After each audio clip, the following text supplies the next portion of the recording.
Bismillahirrahmanirrahim. Alhamdulillahirabbil alamin. Allahumma shalli wa sallim wa barik ala sayyidina Muhammad wa ala ali sayyidina Muhammad. Qala subhanaka la ilma lana illa ma 'allamtana innaka antal alimul hakim. Qala rabbi shrah li sadri wa yassir li amri wahlul 'uqdatam min lisani yafqahu qawli. Ya Fattahu ya Alim, ya Fattahu ya Alim, ya Fattahu ya Alim. Qala al-mu'allif rahimahullah ta'ala wa nafa'ana bi'ulumihi amin ya Allah ya rabbal alamin. Bismillahirrahmanirrahim. Fadlul adhani wa syarful mu'adzinin. Keutamaan azan dan kemuliaan orang yang azan. Wa min syarafil ummatil muhammadiyati, halaman 45 PDF-nya coba lihat. Dan dari keutamaan atau kemuliaan umat Kanjeng Nabi Muhammad sallallahu alaihi wasallam, annallaha ikhtassaha bil azan, bahwasanya Allah mengkhususkan kepada umat ini dengan azan. Jadi dulu belum ada azan. Azan ini awalnya dari mimpi, bahwa Bilal bin Rabah mimpi azan. Azannya diajarin sama Hatib. Tahu Hatib? Ada yang ngomong Allahu Akbar, Allahu Akbar. Kalau Nabi mah namanya mukjizat, tapi para sahabat namanya ilham. Begitu pula Sayyidina Umar bin Khattab, mimpinya sama begitu. Ketika itu Rasul sudah tahu bahwa nanti ketika mau sholat perlu azan. Ujuk-ujuk Bilal bin Rabah naik aja membacakan apa yang ada di impian. Nah, dibenarkan oleh Rasul dan oleh Sayyidina Umar bin Khattab. Itu awal mula adanya azan. Jadi azan ini dulu mah nggak ada. Adanya khusus buat umat Kanjeng Nabi Muhammad sallallahu alaihi wasallam. Makanya coba-coba kita dengar azan yang enak terus kita merem resapinya. Ada getaran, sentuhan lembut dari kumandangan azan tersebut. Wa qad jaa'a fi fadlihi wa fadlil mu'adzinin, dan telah datang dalam karunia atau keutamaan azan dan keutamaan orang yang suka azan. Apa yang datang? Ahaditsu katsiratun, hadis-hadis yang banyak hadis menerangkan tentang azan.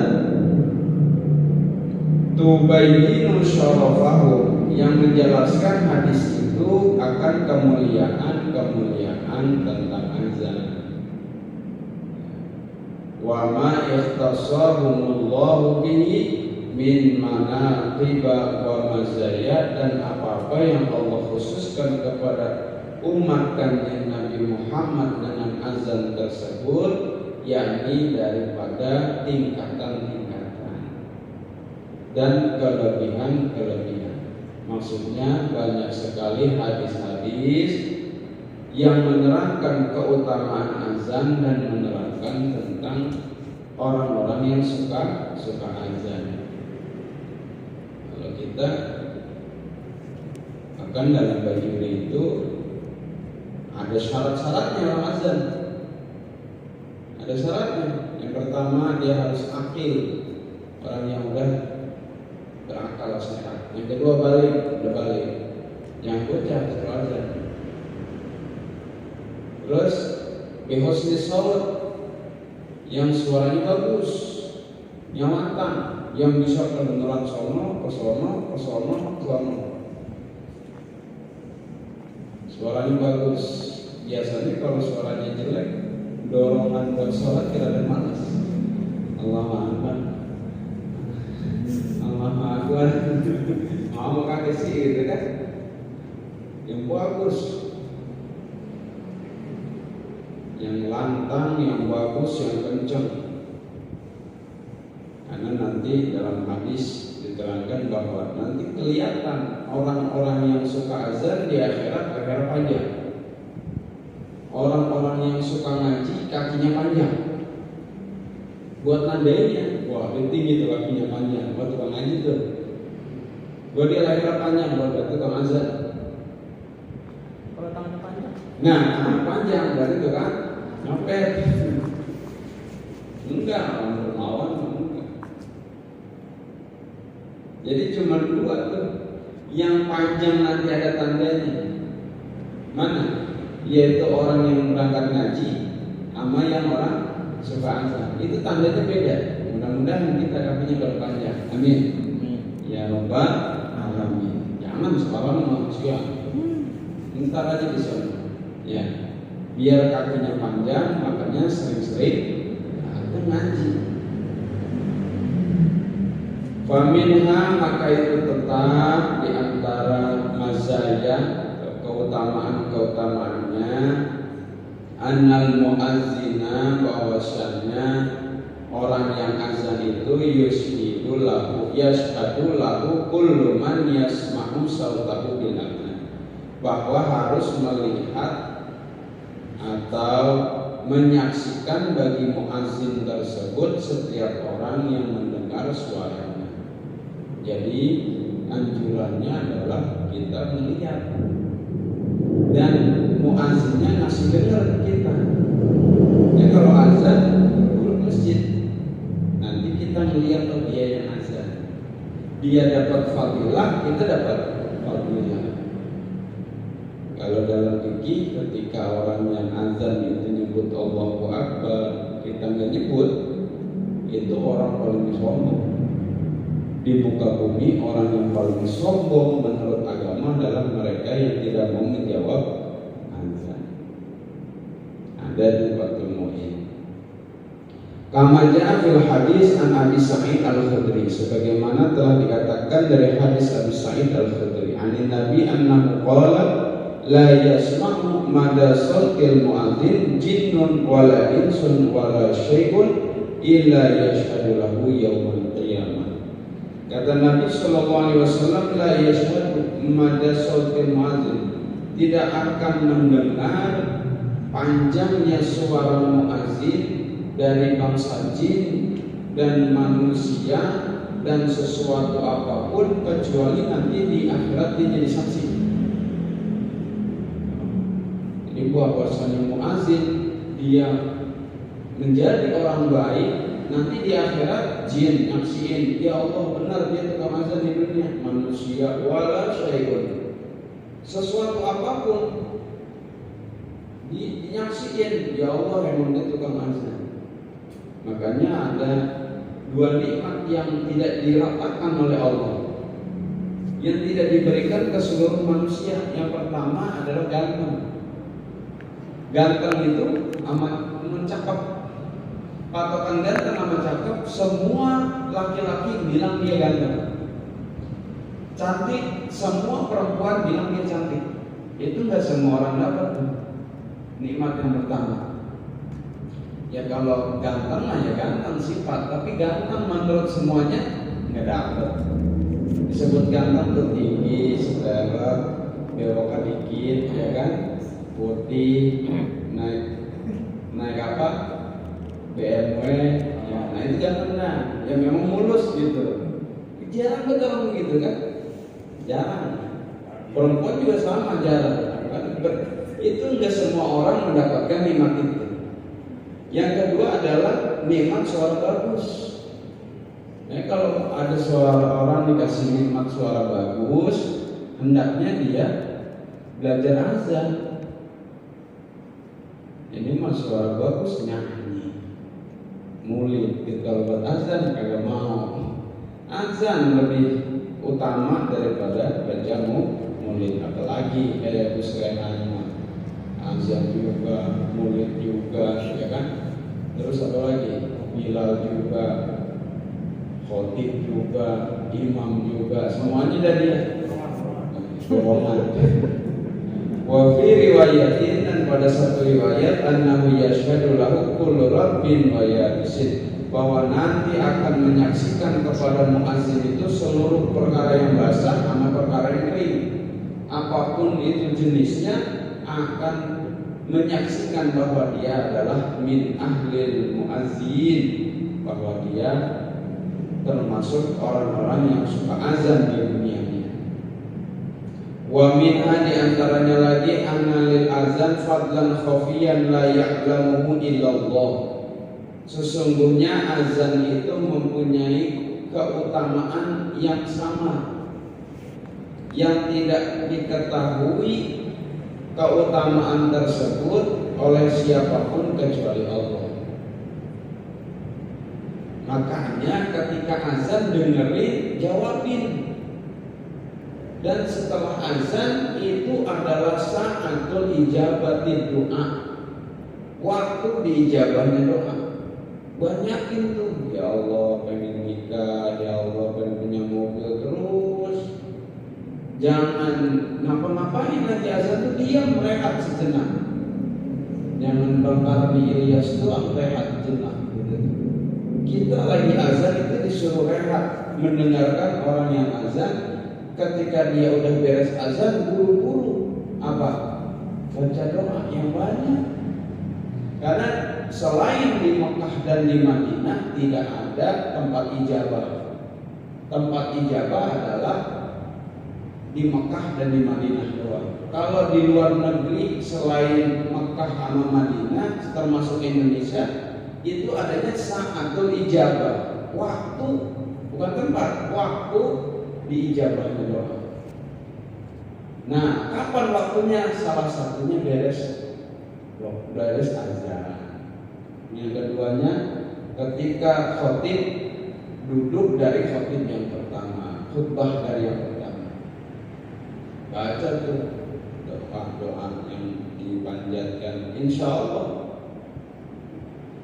akan dikabul.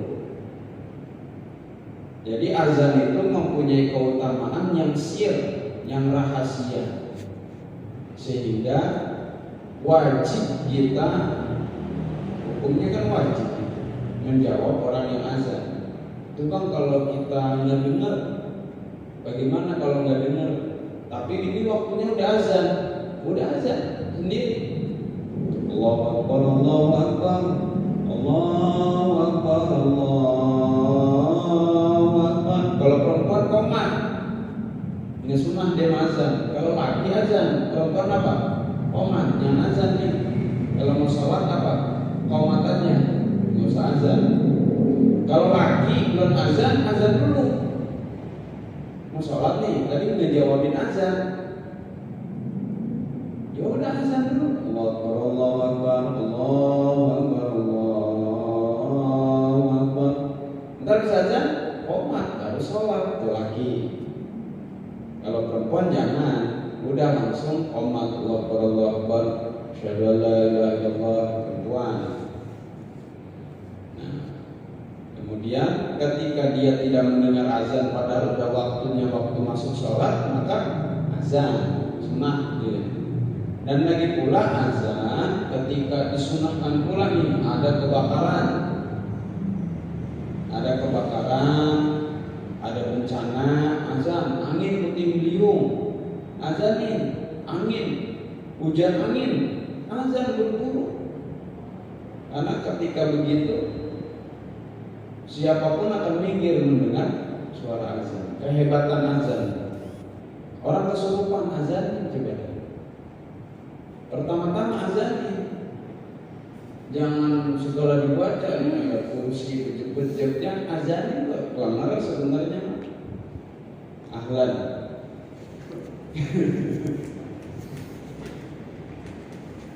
Belum diazan udah keluar kan? Jina gede kan? Faqad ja'a fil hadis an Abi Hurairah radhiyallahu anhu anna Rasulullah sallallahu alaihi wasallam qala law ya'lamu an-nas ma fil nida was-saffil awwal thumma lam yajidu illa ayyastahimu lastahamu alaihi. Kalau manusia semuanya mengetahui ma'finida, apa yang terkandung di dalam azan. Wasofil awal dan sholat yang pertama nih, bukan sholat tiga, sholat pertama sholat berjamaah. Summalam yajidu, kemudian dia kagak mendapati azan, kalau enggak dia tidak mendapatkan sholat yang pertama, maka illa an yastahimu lastahamu alayh, kecuali dia kalau memang mau mencaci dirinya, maka dia akan mencaci dirinya. Saking pentingnya apa tuh? Pentingnya dengerin azan. Pokoknya yang sering pakai headset itu rata-rata jarang dikasih izin sama Allah buat dengerin azan. Makanya kan dianjurkan punya rumah itu jangan jauh-jauh dari masjid. Tujuannya apa? Biar dengerin azan. Kamu gak kawan malas bikin rumah nyempil kan? Mautan. Makanya kita pas pertama lahir dulu diazanin itu ngapa? Karena langsung di situ yang pertama kita dengar adalah asma-asma Allah, dan kita langsung mendengar dua kalimat syahadat. Ini apa-apa punya anak nanti azanin, azan kuping kanan, komatnya kuping kiri, yang kebalik. Dan kebalik lagi jalanan miring itu aja. Ya, azan ini benar-benar ketika kita lagi sedih pun bisa menjadi obat daripada lagu-lagu, mendingan azan.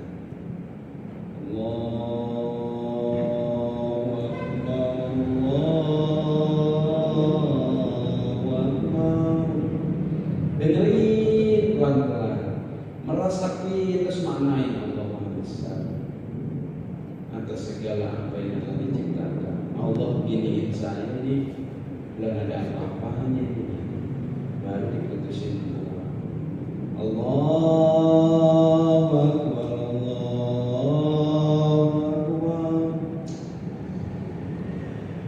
Perempuan banyak kalau ciptain hilal memutuskan kita dikasih lagi 10 gitu. Contoh, jadi Allahu Akbar itu dimaknai segala urusan tuntas, urusannya Allah.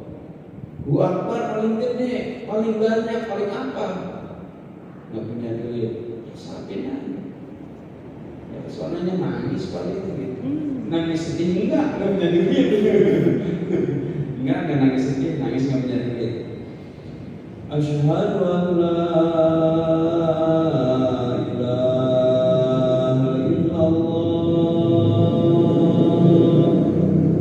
Bersaksi itu buat apa? Mau kemana? Benarkah? Kenapa saya seperti ini? Sudah benarkah? Illallah. Apakah kita masih mau menyembah ilah-ilah yang lain yang selalu illallah? Terus dimanai, insya Allah bisa mengobati. Jadi setrum dari azan itu bukan dari manusia, bukan karangan manusia, itu ilhamiah, suatu mukjizat atau suatu kemuliaan karunia yang Allah berikan lewat mimpi dari seseorang. Jadi langsung ada yang ngajarin lafadznya ini.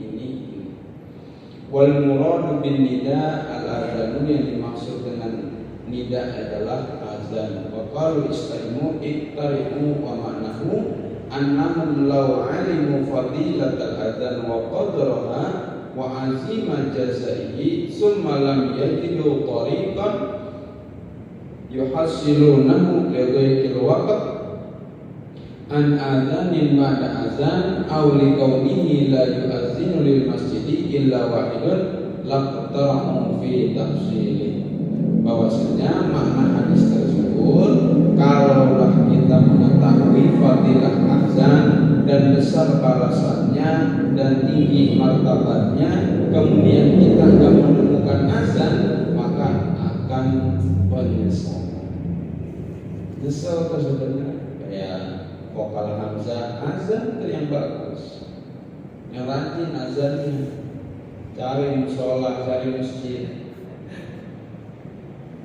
mana merbotnya, kemudian bagi gua gitu, ini suara bagus, Asik. gitu. Depok suaranya bagus, besok ke masjid Nurul Yakin, pinggirin ke orang, dengerin.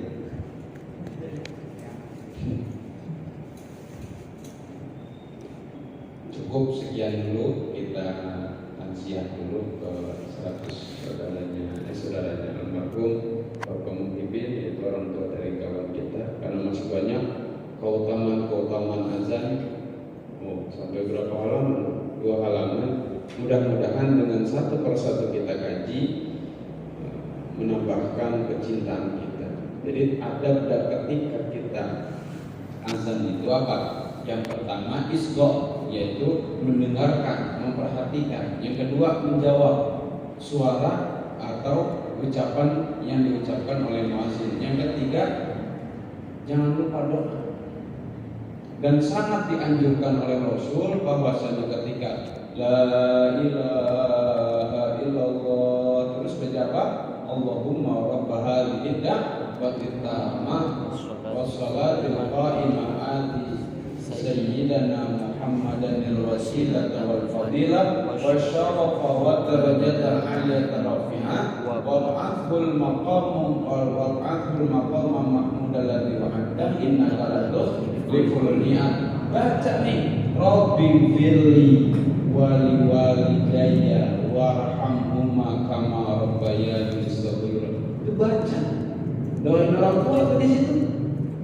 Maka ini mujarrabat daripada ulama, 90% keberkahan dari orang tua kita dapat.